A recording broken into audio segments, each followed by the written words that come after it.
Hello प्यारे बच्चों, आज हम पढ़ने जा रहे हैं हमारी हिंदी की पाठ्य पुस्तक हमारी पहचान भाग 4 का पाठ 3 और इस पाठ का शीर्षक है अनोखा खजाना।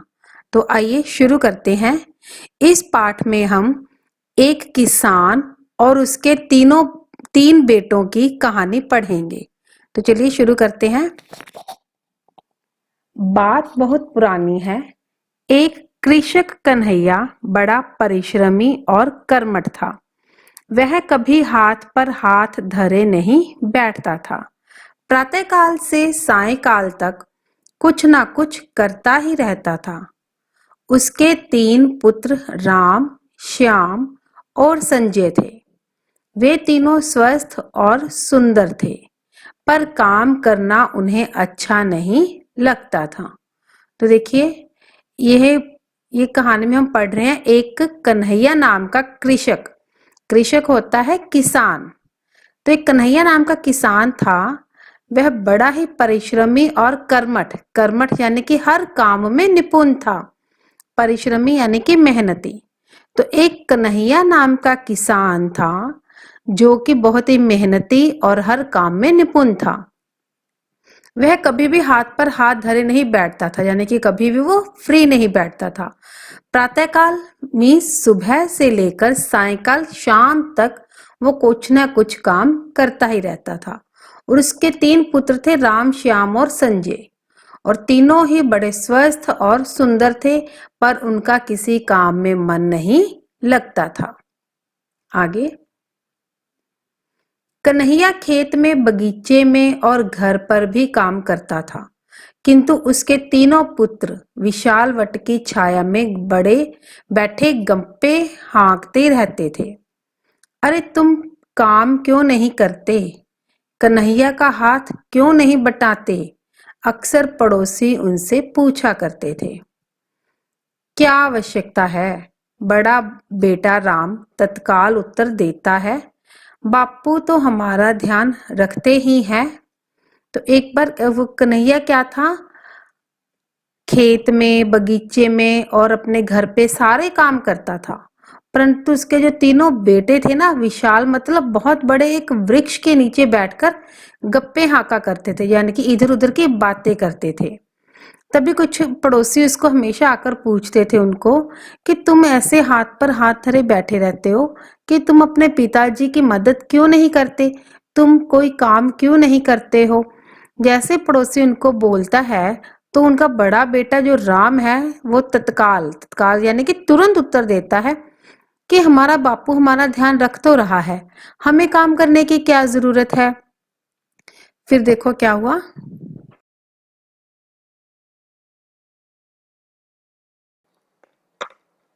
राम, श्याम और संजय युवा हो गए थे। युवा यानी कि नौजवान। कन्हैया को बुढ़ापे ने घेर लिया। अब वह पहले की तरह काम नहीं कर पाता था। घर के बगीचे में और खेत में भी झाड़ झंगाड़ उग आए थे। अब कहते राम, श्याम और संजय दोनों बड़े हो गए थे, तीनों बच्चे उनके। और कन्हैया को बुढ़ापे ने घेर लिया था, यानी कि उसकी भी अभी उम्र हो चुकी थी। तो वह अभी पहले जैसे काम नहीं कर पाता था। घर और बगीचे की और खेत की वो पहले की तरह देखभाल नहीं कर पाता था। यह सब देखते हुए भी तीनों युवा पुत्रों ने कुछ नहीं करना चाहा। तो इतना कुछ हो गया कि उसके पिताजी बूढ़े हो गए हैं, उनसे भी काम नहीं हो रहा। फिर भी तीनों बेटों के मन में एक बार भी नहीं आया कि वो भी कोई काम कर ले। बूढ़ा कन्हैया बड़ा दुखी था। एक दिन उसने तीनों पुत्रों को बुलाकर कहा, पुत्रों, मेरी अंतिम घड़ी आ गई है। अब तुम्हें मेरे बिना जीना होगा। मेहनत करनी तुम्हें आती नहीं। तो कहते एक दिन क्या हुआ, बूढ़ा कन्हैया था जो वो बीमार हो गया और उसको बड़ा दुख हो रहा था कि उसके बेटे अब क्या करेंगे। इसलिए उसने एक तीनों बेटों को अपने पास बुलाया और उनको कहा कि मेरी अंतिम घड़ी आ गई है। अंतिम घड़ी यानी कि मेरी मौत अब नजदीक आ गई है और तुम्हें तो मेरे बिना जीना ही नहीं आता। अब तुमको मेरे बिना जीना होगा, तुम्हें मेहनत करनी होगी, तुम्हें सब काम सीखना होगा। बूढ़े पिता की बात सुनकर तीनों पुत्र कांप उठे। उनकी आंखें भर आईं। बड़ा पुत्र राम अवरुद्ध कंठ से बोला, पिताजी कुछ तो बता जाइए, हम कैसे जिएंगे।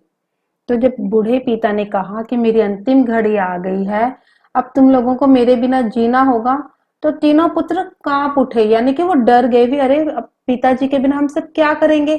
उनकी आंखें भर आईं, वो रोने लग गए और गले से आवाज नहीं निकल रही थी। तो पुत्र राम ने पूछा, पिताजी कुछ तो बताइए, हम कैसे जिएंगे, हमें कुछ तो रास्ता दिखा के जाइए जिससे हम अपना जीवन गुजार सकें। फिर क्या हुआ देखो, उस बूढ़े कन्हैया ने क्या कहा। अच्छा, बूढ़े कन्हैया ने कहा, एक भेद की बात तुम्हें बताता हूँ। तुम्हें पता ही है, तुम्हारी स्वर्गीय माता पारो और मैं सारी उम्र उम्र दिन रात मेहनत करते रहे हैं।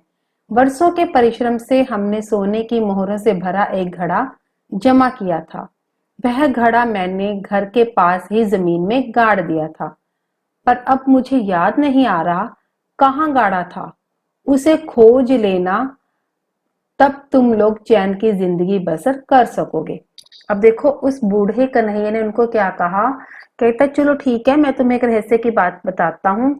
वो कह रहा है कि तुम्हारी माता, स्वर्गीय माता जो मर चुकी है, उसने और मैंने सारी उम्र कहते मेहनत की है, और मेहनत के बाद हमने एक मोहरों से भरा घड़ा जमा कर लिया था, और उस घड़े को हमने कहीं पर गाड़ दिया था, पर वो मुझे याद नहीं आ रहा कि वो मैंने कहाँ गाड़ा था।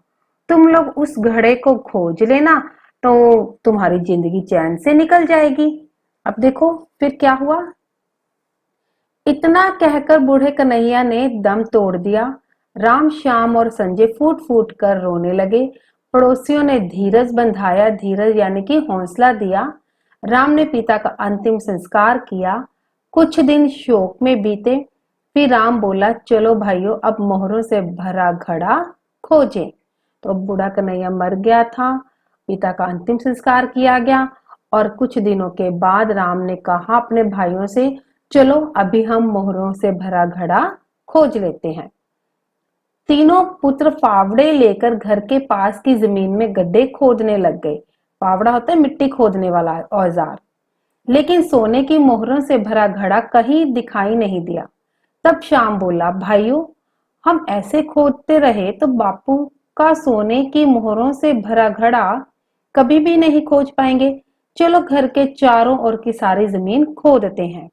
तो देखो तीनों बच्चों ने क्या किया, उसके जमीन खोदनी शुरू कर दी, पर घड़ा उन्हें कहीं नहीं दिखाई दिया। तब उनका एक भाई श्याम बोलता है कि हम अगर ऐसे ही एक ही जगह पर खोदते रहेंगे तो हमें वो घड़ा नहीं मिलेगा। हमें तो घर के चारों तरफ की मिट्टी खोद देनी चाहिए, चारों तरफ की जमीन खोद देनी चाहिए। फिर क्या किया, तीनों ने मिलकर सारी जमीन खोद डाली, पर सोने की मोहरों से भरा घड़ा नहीं मिला। नहीं, ऐसे बात नहीं बनेगी, संजय बोला। जमीन को और गहरा खोदना चाहिए। देखो अब तीनों ने मिलकर जब सारी जमीन खोद डाली तो मोहरों से भरा घड़ा नहीं मिला। तो अब संजय बोल रहा है कि हमें जमीन को और गहराई तक खोदना चाहिए। बूढ़े पिता का सोने की मोहरों से भरा घड़ा पाने के लिए पुत्र बहुत उतावले थे। फिर से तीनों काम में जुट गए। अचानक राम का फावड़ा किसी सख्त चीज से टकराया। खुशी से उसका दिल उछलने लगा। उसने भाइयों को पुकारा, इधर आओ, इधर, बापू का सोने की मोहरों से भरा घड़ा मिल गया है। तीनों पुत्रों में, उसके कन्हैया के तीनों भाइयों में बड़ा उतावलापन था कि फटाफट अभी हमें वो सोने की मोहरों का घड़ा मिल जाए। बट उन्हें मिल ही नहीं रहा था कि अचानक राम के फावड़े के साथ कोई सख्त चीज टकराई और वो खुशी से उछल पड़े।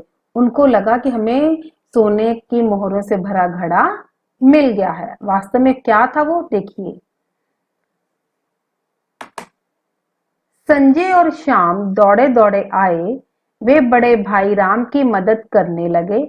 अच्छी खासी मेहनत करने के बाद आखिर हाथ लगा घड़ा नहीं, भारी पत्थर। अब तीनों भाई इकट्ठे हुए और फटाफट देखा भी, अरे ये क्या चीज है सख्त जी, हमारे फावड़े के साथ टकरा गई है। मेहनत करने के बाद आखिर उनके हाथ में क्या लगे, पत्थर लगे। ये देखो पिक्चर में दिखाया हुआ ना, ये पत्थर लगे।